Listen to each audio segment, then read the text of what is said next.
Hey, what's up, guys? My name's iirix. I'm doing a review on a card that nobody really cares much for, but I think I'm going to put it in like every single EDH deck I have that has an open slot. Today's card is Tamiyo's Journal. For 5, you get a legendary artifact. At the beginning of your upkeep, investigate, which is you get a colorless clue token that has tap 2 and sack it, you draw a card. I think we all know what the clues are at this point, but for those of you who do not.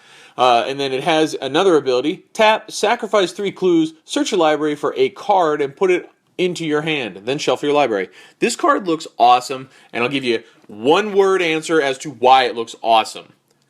Colorless.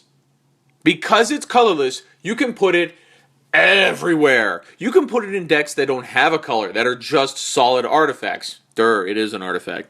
But that's the part that I love the most about it. Yes, it costs 5. Yes, you have to wait for the upkeep to get the clue, but there's a very high chance if you have that down, your opponent's not going to blow it up. Maybe if you have 2 clues and then they're like, well, one more and he'll just tutor something.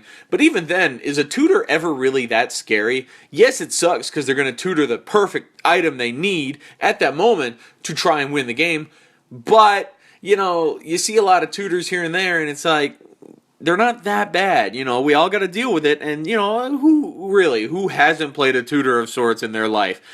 Anybody who's played Magic has done a tutor at least once or twice, and if you haven't, well, good for you. I tutor all the damn time. Mostly for lands, but I still tutor all the damn time.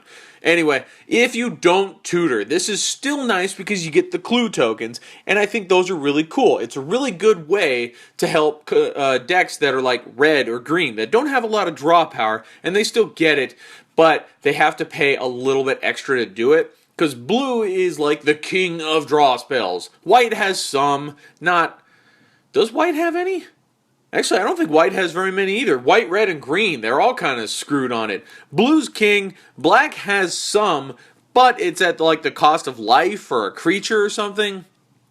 And then you got some in red, just a few, but it sucks. And white sucks. Green has a very few, like Harmonize is the only one I can think of in green. There's another one that was recently printed in Fate Reforged, where you get one for like every creature you have with power 4 or greater, or every creature you have. I don't know, I'm bullshitting. I don't know. The point is, blue's the best, black's second, white, red, and green sucks for them. But with clue tokens, they have that chance to draw more cards, and red desperately needs card draw, Usually red draws cards at the cost of the card you're playing and discarding a card to draw 2, so it's a 2 for 2 when you're out a little bit of mana, But I like this a lot. For draft, I'm going to have to say it gets a 4 because those clue tokens can mess up the opponent.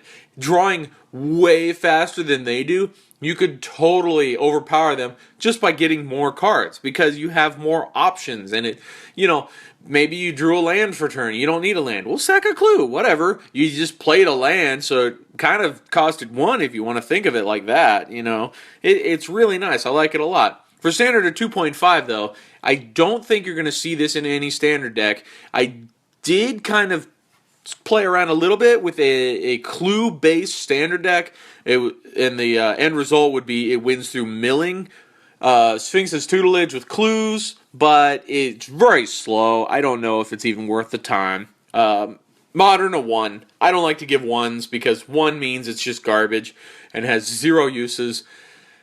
This is tough because it's a 5, and then you have to wait for it to make clues, assuming you don't have anything else in your modern deck that makes clues, which I don't think anything is modern or is viable in modern that makes clues. Tireless Tracker, I think, is the best one that makes clues, but I don't think that's going to see modern play either.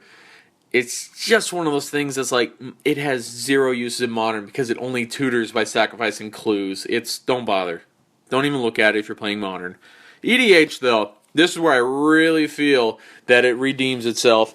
It gets some redemption. I'm going to give it a 3 in EDH because, well, everybody who knows me knows I'm a big fan of EDH. But the fact that you can put this in every single EDH deck you have, it's like a 50-cent rare, maybe $1, but it's still pretty cheap. And it helps draw. You need draw in all formats of Magic, and EDH, I think, could use it the most because it's singleton with a 100-card deck. Or at least you could play this. You probably have like 87 cards left in your deck, 88. I like it a lot. It's awesome. Love it for EDH. So, that's what I have to say about Tamiyo's journal. You have a different opinion? Let me know down below. And thank you guys for watching. I'll see y'all next time.